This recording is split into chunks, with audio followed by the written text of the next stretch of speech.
students, today we are going to start with a new chapter, that is periodic classification of elements. So up to now we know that 118 elements are discovered. Out of those 118, 98 elements are naturally occurring. So these elements were classified by different scientists based on their similar chemical properties, physical properties, atomic masses, or either the atomic numbers.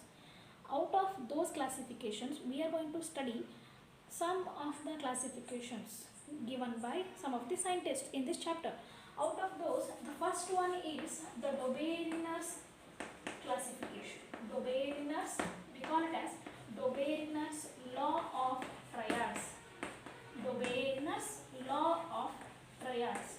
Doberiners law of triads. This is the first classification we are going to study here. So his classification was based on the elements having similar properties. That similar property was the atomic masses. The elements having similar properties means the elements having the similar atomic masses. Similar properties, okay, similar atomic masses.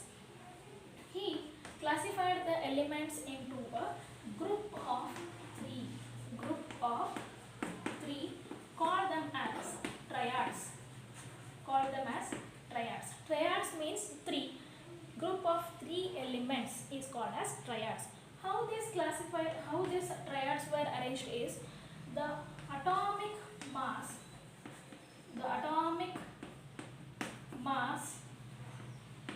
of middle element. The atomic mass of middle element was roughly the average of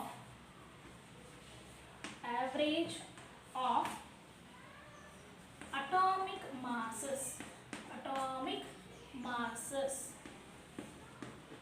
of other two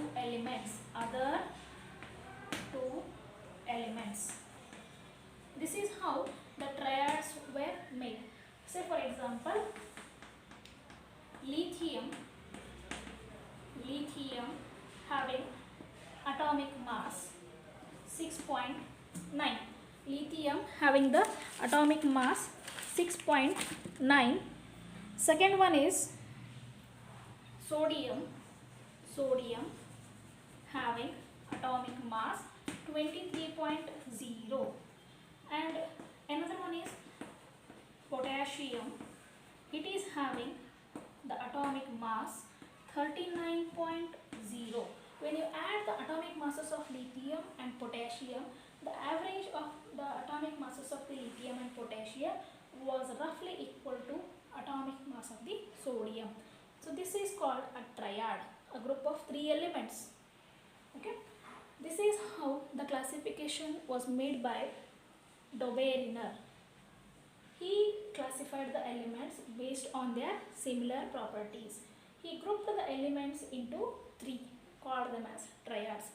The atomic mass of the middle element was roughly average of the atomic masses of other two elements. This is how a triad is arranged. So coming to the drawback of the Doberiner's law. What was the drawback of this classification is,